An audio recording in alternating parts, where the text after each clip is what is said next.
An NPM package that is tied to many different crypto projects and dApps out there has been compromised. Essentially, what happened was explained by this guy, Charles Guillemet. He is the CTO of Ledger. He's saying that a reputable developer, this reputable developer's account was compromised. And the problem with this is that this guy had access to really, really important NPM packages. I'll explain what that is in just a second.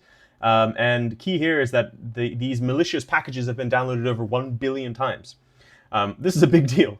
This is not a small thing. The same sort of thing has been covered here. Like he says, over 1 billion downloads. And it's covering Charles Guillemet, so you know this is legit. Okay, now before I continue and explain the actual technical side of this, in my research, I found this article, which is from 2019, essentially saying this exact thing. Hacking 20 high-profile dev accounts could compromise half of NPM ecosystem. And that's what's happened. This guy, there's one developer, his name is, let's see, Junon. I actually have his real name here. Where is it? Let's go up. Let me just quickly show it to you. The author. Okay, let me pause really quick. Actually, it's right here. So this is the developer's name, QIX, okay? And it looks like his Hacker News account is Junon. Anyways, he is the creator of he is the author of all of these different packages, and these things are heavily integrated into a lot of different crypto tech stacks. And someone got access to his account. And the way they did that is by sending a malicious email. Let me see here you go. Hi, QIX. As part of an ongoing commitment to account security, we are requesting that all users update their two-factor authentication credentials. Okay, so this is not a true email. Okay, so you can see this npm.js.help. Okay, so whoever bought that domain sent this email to him to this guy because they know that he is the author of all these important libraries. And essentially, this is a phishing attempt. And QIX clicked this link, and by doing that, he updated his information, and bada bing, bada boom, these guys have his email and password. And the reason why this is a problem is that with these emails and passwords, they essentially embedded some malicious code. And the code is right. I have a cool, this is JD Stark at Substack. He actually has the code here. So here we go. This is the malicious code. And if you want to see the full software code, it's right here. I'm not going to click that. But essentially, the way this got by is you can see all of this is bytecode. Let me zoom in. So this hacker used bytecode, which is not easy for kind of like automated malicious AI detectors to catch, right? So all of this is bytecode, right?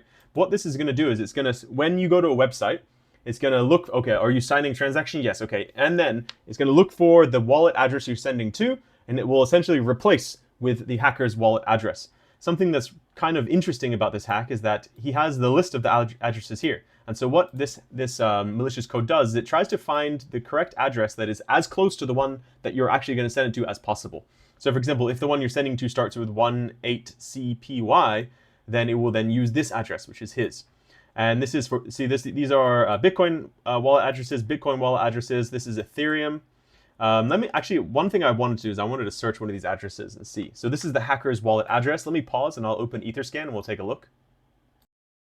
There we go. Okay, so this is the hacker's Etherscan address. Oof, and you can see these guys got scammed essentially. So these are this is just one of those addresses, by the way. Where's that list? I just did the top one. There's so many, and it's not just Bitcoin and Ethereum. It's also other things like Solana and Tron.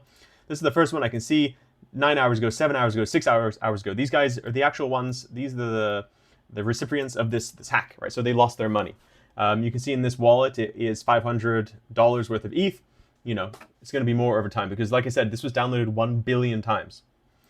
Okay, and then to round off this this video, essentially the way around this is, number one, if you're using hot wallets like MetaMask, like for example, I have RabbyWallet here, right? If you're using something like RabbyWallet or MetaMask, the problem with these is that they won't actually show you the malicious code can replace that.